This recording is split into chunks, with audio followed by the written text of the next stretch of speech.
সেগুলো সংশোধন করে আমরা কি আমি আগে তো বাড়তে চাই? আগে বাড়তে চাই বলেই আমি বলতে চাই যে আওয়ামী লীগকে যদি দেখতে নিজুম মজুমদারের মতো, উইথ ডিউ রেসপেক্ট, তার এই ভাবনা চিন্তার মতো যদি মনে হয়, তাহলে আমরা আগে বাড়বো কিভাবে? আমাদেরকে আব্দুল হামিদের বাবদ বাস্তবতা জি, স্বীকার করতে জি, হবে যে উই হ্যাড নিজস্ব মজুমদার প্রবলেমস, তো দ্যাটস সত্য ওয়াই যে এটা। হ্যাঁ। দুই তরফই অনেক রকম অসৌজন্যতা, রাজনৈতিক ভাবে মানে খুবই ভয়ঙ্কর ভয়ঙ্কর ঘটনা আমাদের দেশে ঘটেছে, আমাদের এরকম মানে রাজনীতিতে। দুই তরফ যে বলছেন কিভাবে আমরা কি অসচেতনতা দেখিয়েছি একটু বলেন, রেফার করেন, তাহলে উত্তরটা দিতে না, সুবিধা হয়। আমি তো অনেকগুলো বলেছি, আপনি তো সেটা মানতে রাজি নন। খালেদা না না, জিয়ার একটা আমি মানতে রাজভবন রাজি ছিল। মানি, রাখেন রাখেন সুলতান আবার, রাখেন রাখেন রাখেন রাখেন রাখেন। পুরো একটা ফ্যামিলিকে শেষ করে দিল 1975 সালের 15ই অগাস্ট, যেখানে জিয়াউর রহমান সাহেব জড়িত ছিলেন। 21শে অগাস্ট 2004 সালে কমপ্লিটলি গ্রেনেড মেরে মেরে ফেলবে, মানে এরপরে সৌজন্যতা দেখাবো আমি, মানে একতরফা। এরপরেও মাননীয় প্রধানমন্ত্রী শেখ হাসিনা কোকো সাহেবের বাসাতে গিয়েছেন যে তাকে, এই যে তিনি মারা গেছে সেটা একটা একটা সন্তানহারা মাকে সান্ত্বনা দিতে, মানে সবকিছু দেখাতে হবে আমাকে, আমাদের এই দায় নিয়ে, এই দায় আমাদের। মানে দেশকে স্বাধীন করার পরে আজকে শুনতে হচ্ছে জাতির পিতা বঙ্গবন্ধু গুন্ডা ছিলেন, আপনার তরফ থেকে কোনো রকমের প্রতিবাদও আমি লক্ষ্য করলাম না। গুন্ডা ছিলেন, হ্যাঁ এরকম গুন্ডাই ভালো, দেশকে স্বাধীন করে দিয়ে গেছে, ঘরে ঘরে এরকম গুন্ডাই হওয়া ভালো। তাহলে আজকে যে বাংলাদেশি পাসপোর্টে ট্রাভেল করতে পারছি, আমি প্রতিবাদটা করলাম, আপনি করেননি, প্রতিবাদটা একটু দয়া করে করবেন। সুতরাং আমার যে কথাটা হচ্ছে বা আমি যে কথাটা বলতে চাই সেটা হচ্ছে যে সৌহার্দ্য এক তরফ থেকে আসে না, এটা দুই তরফ থেকে আসতে হবে। আমি খুবই অ্যাপ্রিসিয়েট করি যে তারেক রহমান আমি সাহেব যখন আমি প্রথম এটাই বলছি, দুই রাজনীতি তরফ করতে থেকে এসেছিলেন, আমার। তারেক রহমান সাহেব প্রথম যখন রাজনীতি করতে এসেছিলেন, তিনি জাতির নিজুম জনক মজুমদার, বঙ্গবন্ধু শেখ আসলে মুজিবুর রহমানের বাংলাদেশ এই সমাধিতে সংকটে গেছেন। পড়েছে, নিজুম মজুমদার বাংলাদেশ যে এই সংকটে পড়েছে সেইটার দায় তো সবারই কিছু না কিছু তো আছে। গত 16 বছরে বিএনপি রাজনীতির মাঠে দাঁড়াতেই পারেনি। নির্বাচনগুলিও, আমি অন্তত বলবো 3টা নির্বাচন অত ভালো হয় নাই। এগুলো তো একটা আত্মশুদ্ধিরও ব্যাপার আছে। যেমন করি হোক, তার আগে খালেদা জিয়ার আমলে তারা তত্ত্বাবধায়ক সরকার কুক্ষিগত করে একতরফা নির্বাচন করে নিয়ে যেতে চেয়েছে। এই ঘটনাগুলো ঘটেছে, আবার নৃশংসতাও ঘটেছে। কিন্তু 53 বছর ধরে এই নৃশংসতার মধ্যেই আমরা আপনি আমরা আপনাকে হাঁটি হাঁটি পা পা করতে থাকবো আপনি নাকি? আমাকে যেটা বলতে চাইছেন, আপনি আমাকে যেটা বলতে চাইছেন, which is very very sad, very sad. আপনি আমাকে যেটা বলতে চাইছেন সেটা হচ্ছে 15ই আগস্ট একটু মেরে ফেলেছে নিজুম ভাই, তাই বলে আপনাদের কিরকম করতে না, হবে? তা 15 আমি আগস্ট একটু বলছি মেরেই না, ফেলেছে না, ভাই, তা আমি একটু বলছি একটু না। মেরে ফেললে কি হয়? না রাখেন আপা, this is the message I am getting, একটু না, মেরে না, না, ফেলেছে। Of course not. 15ই তাহলে আগস্ট না, আপনি আমার পুরো বঙ্গবন্ধু ফ্যামিলিকে মেরে শেখ ফেলবেন। মুজিবুর না রহমান লিসেন, আমাদের জাতির না না পিতা, না না, তাই?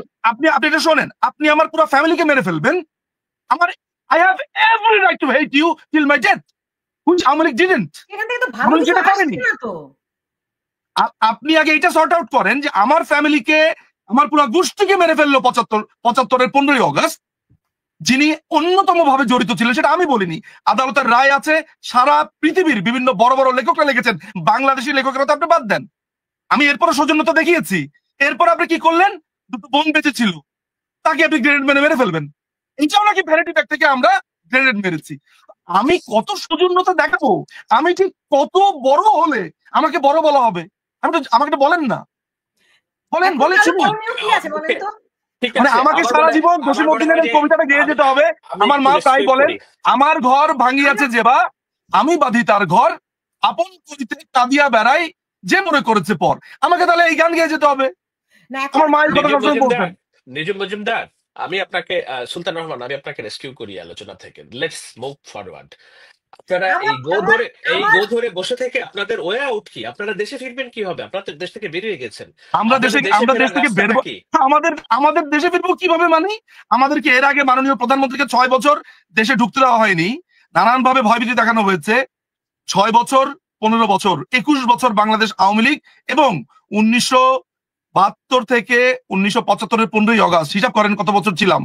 শুনেন, একটা সময় তো জিয়াউর রহমান বাংলাদেশ আপনাদেরকে আওয়ামী দেশে লীগ এই দেশকে স্বাধীন ঢুকিয়েছে। করেছে।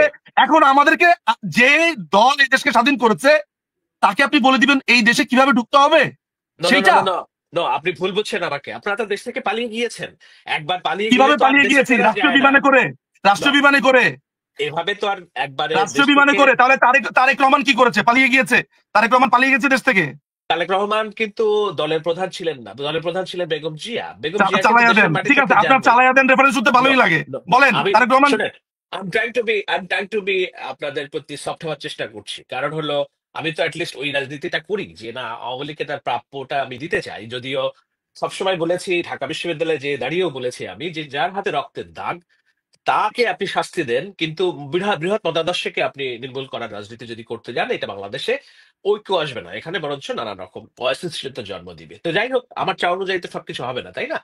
আপনার চাওয়া অনুযায়ী সবকিছু হবে না। যেই জায়গায় দরকার ছিল, ডক্টর যেটা বলছে যে তাদের মধ্যে অনুশোচনা নেই, তাদের এই প্রক্রিয়ার মধ্যে নিয়ে আসা, একসাথে পথ চলার, এগুলোর আর সুযোগ নিশ্চয়ই আমরা চাই, কিন্তু বিচার এবং যার হাতে রক্তের দাগ তার শাস্তি ছাড়া তো এই বাংলাদেশে এই প্রক্রিয়া আগাবে না। সেক্ষেত্রে প্রশ্ন হলো, শাহেদ আপনার আলম, কি শাহেদ আলম, না, আমি তাই বলি, যদি হয় যার let হাতে me- রক্তের দাগ, শাহেদ হ্যাঁ, আলম, যার হাতে রক্তের দাগ বলছেন আপনি শেখ হাসিনার কথা মিন করছেন, ওকে বুঝলাম।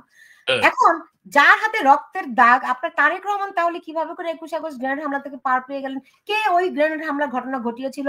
কিভাবে তিনি জামাত ইসলামের সাথে রাজনীতি করে কিভাবে, এটাও প্রশ্ন করেন। আমাকে প্রশ্ন করতে দিন। জি শাহেদ আলম, তাহলে এটা হলো যে যার হাতে রক্তের দাগ বললে কি আপনি শুধুমাত্র শেখ হাসিনার কথাই ইঙ্গিত করবেন, আর কারো এখানে নাই? না, আমি এইভাবে যেটা করে কি বলার আমরা চেষ্টা ঐক্য করছি, করতে পারবো? আমরা কি আগে বাড়তে না পারবো? দেখেন, না, আমি আজকে আলোচনা করতে চেয়েছি এইখানে আমার মনে হয় বৈঠকে যে কি হলো, ফেব্রুয়ারির ফাঁদে, ফেব্রুয়ারিতে যে নির্বাচনের কথা বলেছে, নানান রকম শর্ত দিয়ে, হ্যাঁ, নানান রকম শর্ত দিয়ে নির্বাচনটা আদৌ হবে কিনা, এই সংকট, এই সংশয় যখন যখন দেশের গণতন্ত্রে আমরা ফিরতে পারবো কি পারবো না, নাকি আরো নানান রকমের হাঙ্গামা সামনে অপেক্ষা করছে, তখন আমরা যদি এখনো ঠিক যে অতীতের অনেক অমীমাংসিত বিষয়, মানে যেগুলোর হিসাব নেওয়াটা দরকার ছিল সেগুলো আমরা নিতে পারিনি। অনেক রকম খুন খারাপি, রক্ত আমাদের আছে, আমাদের জমিন, সবুজ জমিন লাল হয়েছে বহুবার, সত্য। অনেক বঙ্গবন্ধুকে হত্যা করা যেমন খুবই নৃশংসতা ছিল, আমি বলবো রাজনীতিতে অনেক রকম নৃশংসতা ঘটেছে, কিন্তু তারপরেও বাংলাদেশের মানুষ এই রাজনৈতিক দুটো দলকে বিশ্বাস করে, আর কাউকে, ডক্টর ইউনূসের মতো লোকদেরকে তারা বিশ্বাস করে না দেখেই আজকে কিন্তু মানুষ আবার ফুঁসে উঠছে। কিন্তু মানুষ যেমন করে এই দুটি দলকে বিশ্বাস করে, আস্থা রাখতে চায়, এই দল দুটি কি মানুষের সেই প্রতিদান দেয় সামান্য পরিমাণও? এই প্রশ্ন দুটি আপনাদের আপনার সাথে আমি দুজনকে দ্বিমত করছি না, কিন্তু দল এবং লিডারশিপ দুটি ভিন্ন বিষয়, রাইট? আপনাকে ওই ডিফারেন্সিয়েটটুকু করতে হবে। আওয়ামী লীগের মতাদর্শের প্রতি মানুষের ইমান আছে, এটা অস্বীকার করছি না, কিছু মানুষের ইমান অবশ্যই আছে, এটি শাশ্বত, এটা অস্বীকার করার উপায় নাই। কিন্তু লিডারশিপটা একটা বিষয়, আপনি যে লিডারশিপ প্রশ্নবিদ্ধ, বিএনপি এবং অন্যান্যরা, হ্যাঁ, তাদেরকে দুর্নীতিবাজ বলা হয়েছে, তাদেরকে স্বৈরাচার বলা হয়েছে, কিন্তু এরকম এত গণহত্যা কার কাছে প্রশ্নবিদ্ধ? তার দলের কর্মীদের কাছে যদি প্রশ্নবিদ্ধ না হয়, তার দলের কর্মীরা যদি তাকে চায়, আপনি আমি কে? আমি তো তাহলে, আপনি যদি অপরাধ স্বীকার না করেন, অপরাধকে অপরাধ হিসেবে না দেখেন, তাহলে তো আপনার সাথে কোনো বন্ধুত্বের সুযোগ আমি দেখি না। অপরাধ হ্যাঁ, কোথায় আমি, প্রমাণিত হয়েছে? অপরাধ কোথায় প্রমাণিত হয়েছে? আপনি জাতিসংঘের ফ্যাক্ট ফাইন্ডিং কমিটির যে রিপোর্ট, সেটা জাতীয় অস্বীকার সংঘের করবেন কেমনে? জাতিসংঘের ফ্যাক্ট ফাইন্ডিং নিয়ে আপনাকে 500টা আমি জিনিসপত্র দেখাতে পারি, কিন্তু সেইটা যাওয়ার আগে এটা বলি, জাতিসংঘের ফ্যাক্ট ফাইন্ডিং কমিটি কি আদালত? না, আদালত তো চলছে, আদালতে তো তাহলে বিচার হচ্ছে। তাহলে তো আপনার যদি তাই হয়, তাহলে ড্যান মজিনা না, ওই যে 2004 সালে যিনি আমেরিকার রাষ্ট্রদূত ছিলেন, তিনি উইকিলিক্সে যে ইমেলটা লিখেছিলেন আমেরিকার তার পররাষ্ট্র তাদের যে দপ্তরকে, যে তারেক রহমান হচ্ছে একটা চাঁদাবাজ, একটা দুর্নীতিবাজ, একটা চোর ডাকাত, আমরা সব উল্লেখ করছে, তাহলে সেটাও সত্যি? উইকিলিক্স একটা গোপন অনৈতিক মানে লেনদেন। ও, আর তার মানে আমি জাতিসংঘের যদি নথি, গোপনে জেনে যাই লোকটা তা করেছে, সেটা সত্যি না না, না, শুধু আপনার আপনি ইউনাইটেড নেশন। আপনি জাতিসংঘের প্রতিবেদনের সাথে উইকিলিক্স কে মিলাতে পারবেন না, এগুলো খুবই স্থূল চিন্তা। জাতিসংঘের যিনি রিপোর্টটা বানিয়েছেন ভলকার টুর্ক নিজে বিবিসি বাংলা না, বিবিসি কে বলেছে যে সে থ্রেট দিয়েছে যে তারা আপনার সেনাবাহিনী নিবে না, ট্রুপস তারা প্রত্যাহার করবে যদি বাংলাদেশের কোনো কাজে তারা ইনভলভ হয়। কোনো কাজে, মাথায় রাখবেন শব্দটা, কোনো কাজে। আমার কাছে পুরো ট্রান্সক্রিপ্ট আছে। যিনি জাতিসংঘের অনুচ্ছেদ 100 কে ভাঙতে পারেন, 38 কে ভাঙতে পারেন, যিনি একটি সার্বভৌম রাষ্ট্রে হস্তক্ষেপ করতে পারেন, তিনি আবার যখন রিপোর্ট বানাচ্ছেন, তিনি আবার যখন ইউনিসেফের সাথে গলাগলি করে ছবি দেখতে পাই, যিনি আবার ডিপ স্টেটের আপনার জর্জ সরোসের বেতনভুক্ত কর্মচারী দেখতে পাই, তার রিপোর্ট আমাকে মানতে হবে?